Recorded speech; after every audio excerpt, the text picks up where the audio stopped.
Hello दोस्तों, welcome to trust with law.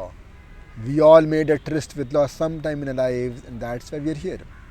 दोस्तों, हम अपने कॉन्ट्रैक्ट की सीरीज़ को आगे बढ़ाते हुए and now that we are only discussing the foundational concepts of contract, तो let's discuss this case called Pharmaceutical Society of Great Britain versus Boots Cash Chemist. इसमें दोस्तों हुआ ये था. अच्छा, जनरली आप ये बताइए, आप मॉल में जाते हैं तो हमें बहुत सारी दुकानें काउंटर पे मतलब कि शेल्फ पे रखी रहती हैं. आप कोई सामान सपोज आपने शेल्फ से उठा लिया, तो लेट से मैंने एक बुक उठा ली उसमें. अब ये बताइए, जब वो शेल्फ पे रखी थी तो क्या वो जो शॉपकीपर था, जो मॉल ओनर था, क्या वो ऑफ़र दे रहा था और जैसे ही आपने उसको उठा लिया आपने एक्सेप्टेंस कर दिया?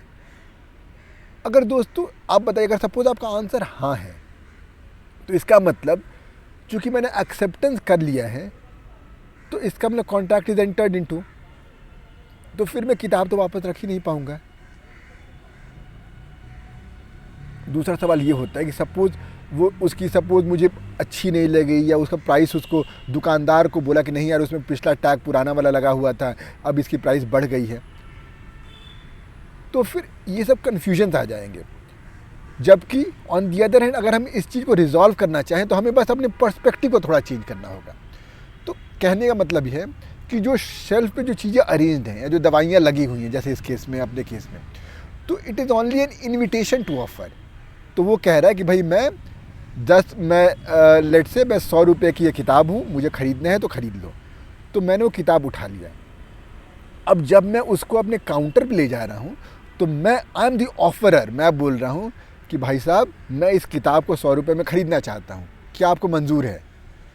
अगर उसने मुझे काट कर दे दिया या उसने बोला कि नहीं भैया अब इसका दाम 100 से 200 हो गया है, और फिर भी मैं बोला नहीं ठीक है दे दो, तो it is I am the offeror. जो रिसीप्ट पे, जो काउंटर पे बैठा है, ही इज़ दी एक्सेप्टर. तो इसलिए एक्सेप्टेंस उसकी तरफ से आ रहा है.